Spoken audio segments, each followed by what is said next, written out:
Welcome back, folks. As you can see, a lot has changed with the Sifter since my last update, and I'm excited to share all that's happened and everything still to come. So let's dive in for a quick update. The first and most notable change is the location of the sliding gantry. Originally, this gantry held all the card stacks and moved them every time a new card needed to be added. While efficient in terms of simplicity, moving the stacks around so much wasn't a great idea. Now, they can remain in one place while the gantry picks up and delivers cards to them. Obviously, you don't see any stacks here yet on the prototype because I haven't built them yet. Also notice the little tiny servo hooked up inside the gantry. Right now, it's not actually connected to anything, and it stops the cards pretty abruptly, both of which will be changed.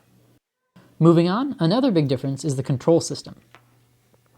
In the last video, I was faking it using a remote control to actuate the motors back and forth. Now, after a long battle with the wires and the electrons inside, I've convinced the motors to move using a Raspberry Pi. This is big for two reasons. First, it moves a lot faster and looks way cooler.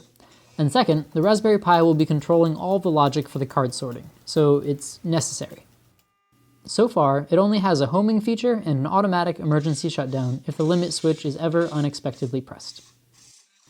Moving up to the swipers, they've been upgraded from the little tiny 9-gram variety to some beefy 20-kilogram ones. They no longer jitter like the old ones, and they're a lot stronger.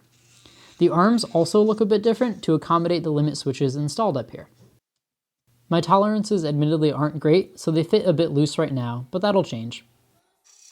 Also not yet pictured are the soft rubber flaps I'll be installing onto the swiper arms. Up top, there's a 400 lumen LED, bright enough to make you say, wow, that's bright, but not bright enough to damage the cards. I'll be adding a nice dimmer switch as well, so you can control the light at all times. After a lot of testing for the cameras up top, I decided to stick with a Raspberry Pi Camera Module 3 wide version. It's got autofocus, plenty of resolution, and a nice wide field of view, all of which will be helpful when scanning cards. Even with all of these lovely updates, there's still a lot of work to be done on the machine. The card stacks need to be designed and fabricated, I've got to add a little bit of noise dampening, and I want some structure to keep the input stacks secure. I'll also need to wire up the gantry servo and give the cards a softer landing there. Lastly, I want to give a huge thank you to everyone who continues to support the project. You folks are wonderful human beings, and I appreciate you all. Links to join the email list for early updates and to support the project are both below. Anyways, that's all I have for now. See you nerds next time.